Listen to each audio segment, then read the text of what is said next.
not worthy. I'm not worthy. I'm not worthy. What number should I use? 28 or 32? What number should I use? Oh, sorry. Hi, Caitlin. How you doing? Sorry about that. I'm recording. My nightly ritual, I always do it. As you know who these guys are, Paul and Simon, the gods of SMP. Love these guys. So embarrassing. Sorry about that. We started recording. You couldn't hear me. Yeah, I couldn't hear you. Sorry. So I'm back. All right. Sorry to disrupt your morning ritual there. That's all right. They'll forgive me. They're going to forgive me for sure. All right, I'm back. How are you, Caitlin? I'm good. I am so good. And thank you so much for joining us today. You're welcome. First of all, I want to thank you for what you're doing. It's amazing stuff you're doing. And I'm glad to be part of it. So congrats on that. It's amazing. So I love it. Excellent. Well, everyone, I'm Caitlin James from Scalp MicroPigmentation Australia, and welcome to another 5-minute fast facts on Scalp MicroPigmentation, the Pro Artist Series, where we're interviewing some amazing scalp micropigmentation artists from around the world, getting their tips and tricks on how you can get the most out of your scalp micropigmentation transformation. So today's guest is very experienced and very well-known artist located in Chicago. He's been a part of the scalp micropigmentation industry since 2012, and he trained under Paul Clark and Simon Lane in the UK, a part of his hair clinic back in the day. He's transformed thousands of men and women's lives affected by hair loss. I had the pleasure of meeting him last year at the Meeting of Minds in the UK, a conference that was held by Team Micro.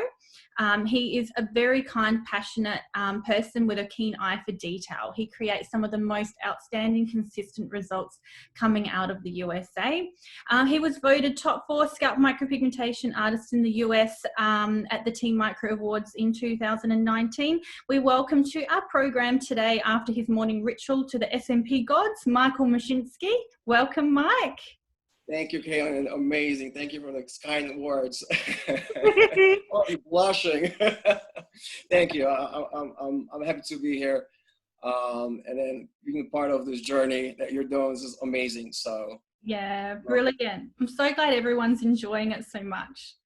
So tell us a little bit about your location, where you are, where people can find you. Yeah, so HAIRLINE Clinic is located in Winnetka, Illinois. So it's about 25 minutes away from downtown Chicago area. And then we're right next to Lake Michigan. So we're in a pretty beautiful location.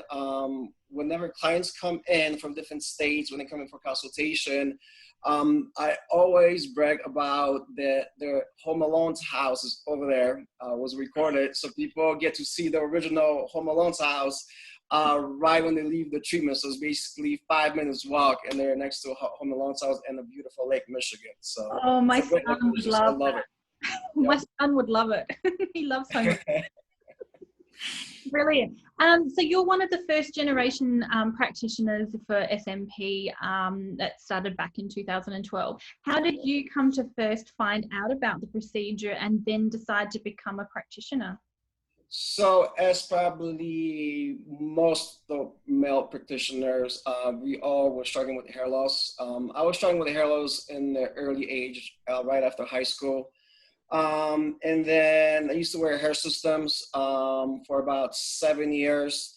After that, I got sick of wearing the hair systems like most of the guys do because of the maintenance of it. I came out with my own concealer, which was pretty similar to, I would say Topic, but it was more of like a powder that I applied on my skin rather than the hair, so it wasn't a fiber. Mm-hmm. And I used to do that for 5 years as well. So it was the same effect as SMP, but it wasn't scratch resistant. It wasn't waterproof in a way, but still I could pull it off that no one ever knew if I had anything on my head. And then, because I had to apply it every 3 or 4 days, depending if I scratched it or if it smeared off. And then researching, like everyone else researched, can you tattoo your head? Right.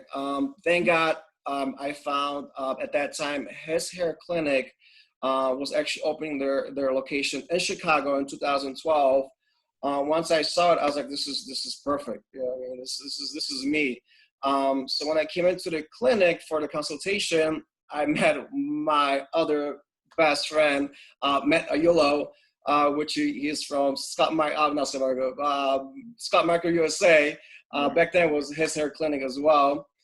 So he did consultation with me, and what I remember is I came in with wearing the concealer on my head, and he sits me down and he asks, "Yeah, Mike, what are you trying? What do you want to get?" Because I have a small scar in the back. So he's like, "Well, what do you want to get? Do you want to cover the little scar in the back?" I was like, "What are you talking about?" I was like, "I'm completely bald."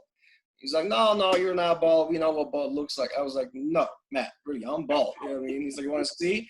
I took a wet wipe, wiped everything off. He's like, "Oh shit, yeah, you are bald. Yeah, this is awesome. All right, this is perfect."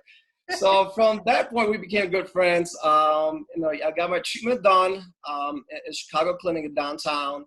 And then me and Matt were talking, and at that time, that practitioner that I had was Brian and Matt. They were traveling from New York every 2 weeks and rotating.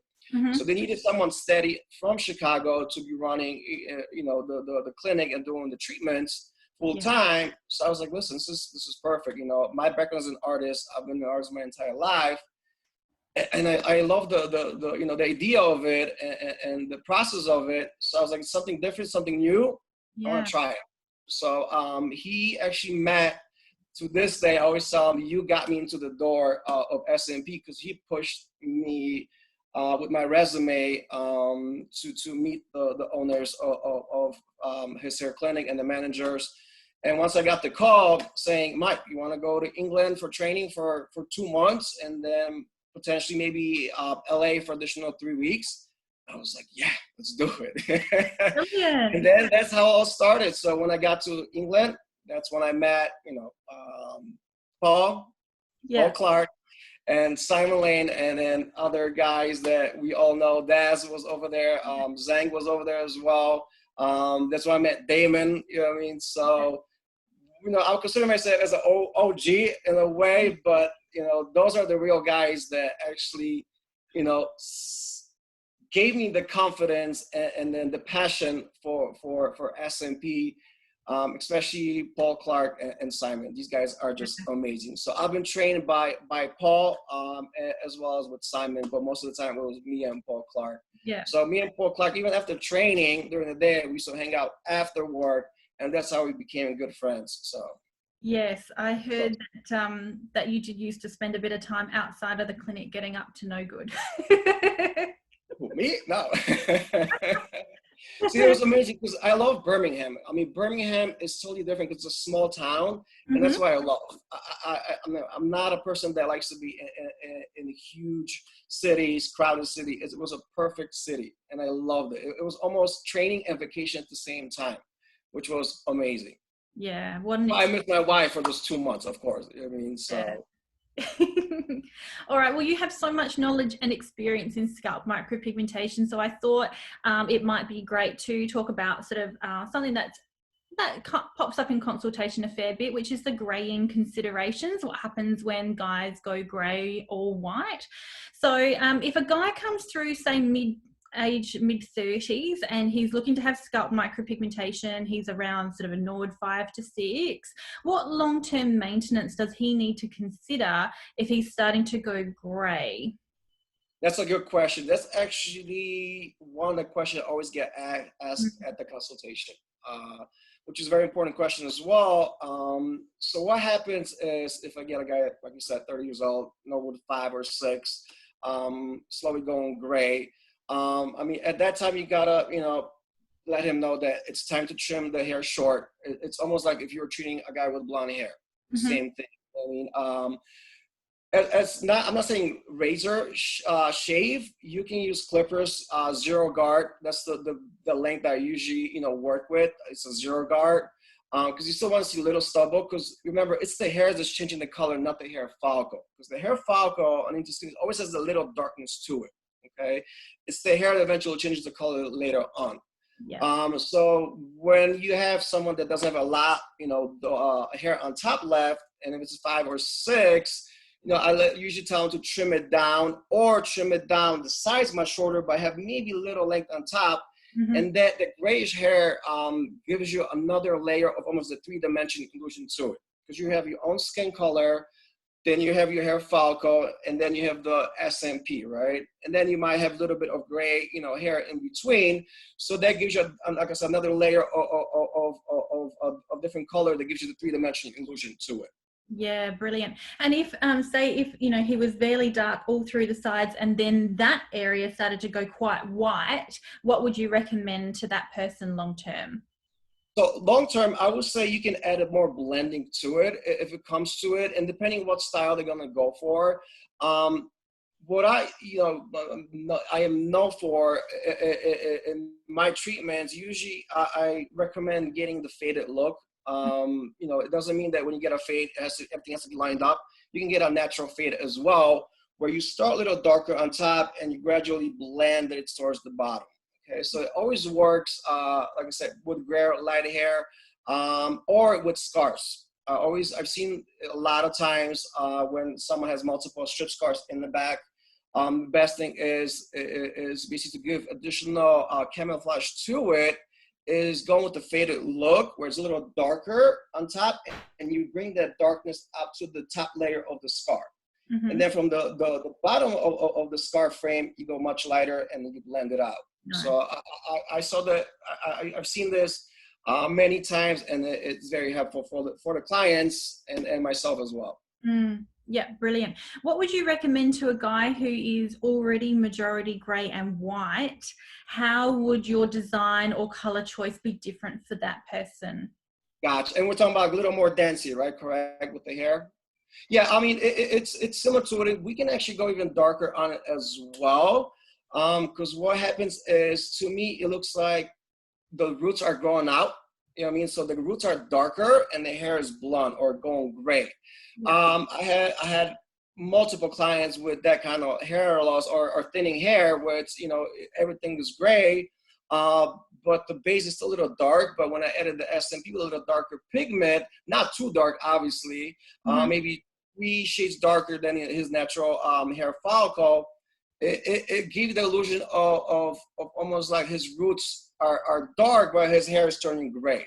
Yeah, and that's a beautiful look, and that can be applied to females as well. So that's correct. Yeah, same. Yeah. Because if you look at yourself right now, you have beautiful hair, right? You have blonde hair, but you can see the darkness on the bottom, and that's what it looks like when you get it on the person that actually has gray hair, if it's a female or male client. Yeah, because I'm not a natural blonde, that's for sure. Same here. Only Paul is that thing, right? Paul's got to be natural blonde. Yeah. And how would you approach a session if a guy really only had white hair? So very advanced hair loss and only white hair down to the sides remaining. How would you approach a session for that person? So, yeah, I mean, I would ask what kind of style he wants to go for. So, for example, let's say if he does want to go for a wedge shape look, the 5 o'clock shadow, very light. I always go very light on the pigment for sure. I mean, even though I know what number eventually going to match him, I'll go probably 20 shades lighter on it on the first session, just to get the foundation down with a lot of density, though. That's what I would do, a lot of density on the first session, and then on the second one, if he wants to still stay with the wedge shape look, I'll just put a little bit here and there, break it out a little more, and call it a day. But most of the time, people would do, probably you know that yourself, people want to go a little darker later on, because they got used to the look, because maybe they were skeptical in the beginning, they were too nervous, they don't know how they're going to look, it's going to look like on them. So I always get clients coming back going darker on it later on. So, but yeah, if someone, I will let them to shave their head, either with trimming with clippers, 0 or foil shaver, if they're, if they're like cutting their hair or trimming their hair with foil shaver. I'll recommend that as well. Yeah, brilliant. And would you like to share with us one of your favorite transformation stories that you've helped someone with scalp micropigmentation? Gotcha. Yeah, there's thousands of them, but one that always sticks out in my head, and that's the one I always bring it out in my consultations when I get to a person that's very skeptical, nervous, stressed out because of hair loss. I had one client, can't mention his name, but I had one client back in the day. He was in his 50s. He went through multiple transplant procedures, and he used to wear a hair system as well. And he got to a hall where he was so depressed that he was suicidal because of a hair loss. It was pretty deep. There was the first case I ever had that someone was suicidal just because of hair loss. And then I was trying to understand that, how is that possible? But that was in the beginning when I was starting. So and what it is let's say, you know, if you're not confident with your appearance, you don't socialize. If you're not socializing, you don't go out. Maybe you're not going to work. If you're not working, you're not providing for the household. If you're not providing for the household, you get a divorce. Everything falls apart because you have that virus inside of you that's killing you because of the hair loss. So the best thing was when we were done, I mean, we both were crying, you know what I mean? So I remember that day till like it was yesterday, you know what I mean? So it was amazing transformation. We keep in touch even to this day. We did the treatment, I think I was about 6 years ago. He's still happy. You know, he's not suicidal anymore.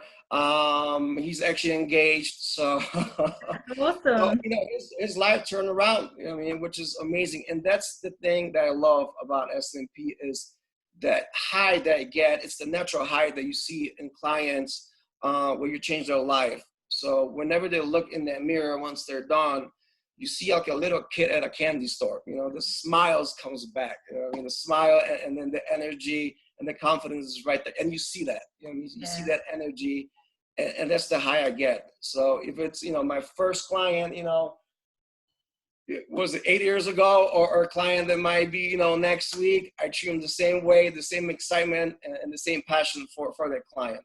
Yeah. And that's the thing that, you know, let me go back to Paul. I remember when we were training, that's the thing that mostly stuck in my head from Paul and 100 others probably. But what he told me was, Mike, if you lose passion for SMP, take a break. You know, take a break, you know, a month, 2 months. If you come back and you still, you know, have that passion, it's time to change your career. You know what I mean? Because then it's going to become a 9-to-5 job. It's not going to be, you know what I mean, something that you enjoy doing, putting your 100% in it. You know what I mean? And that's why I go by every day. You know, when I go to work, the passion's still there. It's always going to be there probably. You know what I mean? I hope it never dies. But that was a smart thing that Paul told me. Like, yeah, once you lose that passion and the love for it, it's time to move on, because you're not going to give your 100%, and you'll see that in the work. I mean, so probably will become more of making money than making someone happy or changing their life. You know what I mean? So, which is very important as from the art perspective. What's it called? Art perspective field. Yeah. So, yeah. Well, brilliant. Well, thank you. Thank you so much for being a part of the 5-Minute Fast Facts Pro Artist Series. You can see how passionate you are about what it is that you do, and I think it's amazing that you can help so many people through your art and passion to help them create more confidence in themselves and give them a second chance. Right. Yeah, I mean, you know yourself, because you probably have so many clients, and you're talented, you're great. So I follow your work. You know what I mean? And that's the thing about, you know, with Scalp MicroPigmentation, and we discussed it at Meeting of the Minds. It has changed so much. You know what I mean? And we used to work, you know, myself, you know, if it's Matt, you know, Jonathan Druell, you know, other John Chandler. You know what I mean? So I remember John Chandler because I was finishing my training with his in LA with Zhang, and I know LA was so busy, so Zhang had a lot of clients at the time. So he asked me and Danny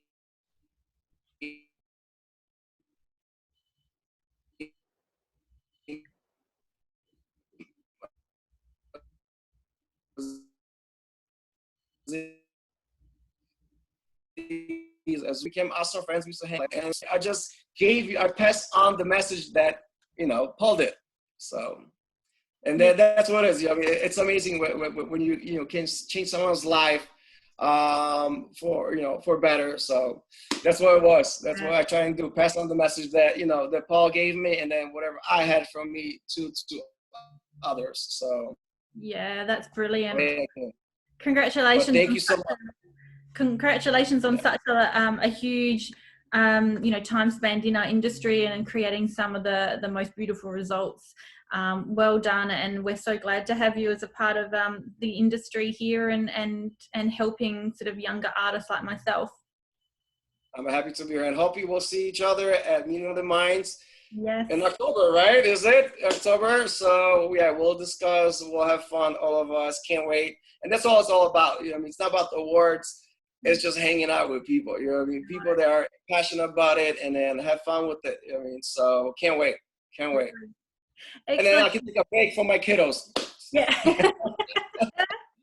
I'm bringing my wife. I'm bringing my wife. She needs a break too. She's been amazing. Yeah. Excellent. And if you have any comments or questions, we want to hear from you. So as always, don't be shy. Make sure you give us an email or give us a call, pop something in the comments below, and don't forget to subscribe so you don't miss out on the latest content as it's released. Thanks again. We've been chatting with Magic Mike. Thank you so much, Mike. Thank you for your time, and we hope to see you soon. Have a good one again. Bye-bye.